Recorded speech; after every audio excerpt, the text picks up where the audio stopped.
d'art polyphonique de la Corse. Donc c'est un outil de la collectivité territoriale de Corse qui rayonne, comme son nom l'indique, non seulement sur la région mais au-delà. Et une des missions du centre d'art polyphonique se situe ici au village de Campile. C'est un site qui a été choisi par nous en collaboration avec Laurent qui est derrière vous là-bas, qui est le président de l'association, donc Corsiganti. Donc le centre d'art polyphonique s'appuie sur une association et intervient dans un cadre bien précis qui est celui de la transmission de la polyphonie dans son sens le plus social qu'il soit. C'est-à-dire qu'ici, on transmet à des gens, des jeunes, des moins jeunes, des outils tels que la messe, donc des outils profanes, des outils sacrés, pour pouvoir non seulement transmettre également ce patrimoine, le chanter en situation, et pour les plus jeunes aussi, utiliser la polyphonie pour la création, et pour qu'elle ait une longue vie. On n'a pas inventé la châtaigne, on n'a pas inventé la guitare, on n'a pas inventé la mandoline, mais on a inventé quelque chose qui s'appelle la padielle. C'est un chant étymologiquement qui vient du mot padio, c'est-à-dire père, donc deux. Donc c'est un chant qui se chantait à deux. La seconde, la voix principale et la voix grave. Ensuite, une voix haute par déclinaison est venue s'associer aux deux autres voix. Et donc ce chant qui a été inventé ici est aujourd'hui classé au patrimoine immatériel de l'UNESCO depuis avril 2009. Et donc on peut considérer que c'est un chant qui est, bon, il était en danger. Et donc ce chant, il est à la fois vivant sur certains territoires dans la Corse. Alors je pense à la région du Bauge, au-dessus de Corté, je pense bien évidemment à la Castaniche, et je pense aussi, alors fut un temps, il y a 40 ou 50 ans, on disait qu'il était transmis dans les villages de Sermano, de Rouge, de Taglio Isolaccio, à Orezza. Mais aujourd'hui, on peut voir qu'émergent des zones nouvelles, Patrimoine, je pense à la région de Patrimoine, Campile, le village de Campile et puis la région. Et donc ce chant aujourd'hui, il est à la fois, on a pris conscience qu'il était menacé et qu'il était en danger de mort. Et donc le chant, c'est la langue, ça va de pair, puisqu'il y a une langue qui meurt toutes les 10 minutes, je crois, ou même un peu moins. Je n'ai pas les chiffres, mais ça doit être ça. Et donc aujourd'hui, qu'est-ce qu'on fait? On essaye à la fois deux aspects, d'aller chercher des informations sur ce chant tel qu'il était, donc ethnomusicologie, on va enregistrer des personnes âgées, on remet au goût du jour des messes ou des polyphonies telles qu'elles étaient, in situ, on les enregistre, on les apprend et on les transmet. Et le deuxième aspect, c'est la nécessaire création, puisqu'il faut bien évidemment évoluer.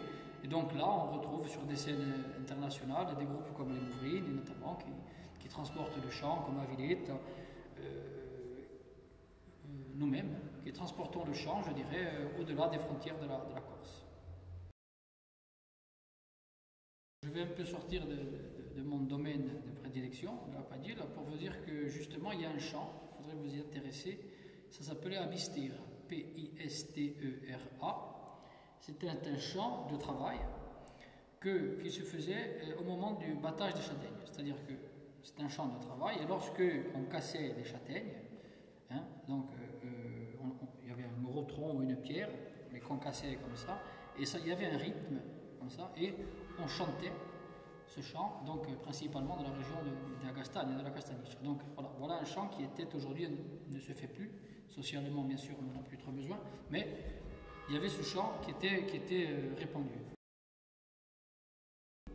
On a à Orezza, donc à Castaniche, un berceau de polyphonie, qui est le berceau, c'est la façon d'interpréter d'Orezza, qui est très très spécifique et qui fait partie, je dirais, des mélodies les plus chantées par les jeunes et les moins jeunes en situation, c'est-à-dire dans les foires, ou dans les veillées, ou dans les moments de retrouvailles.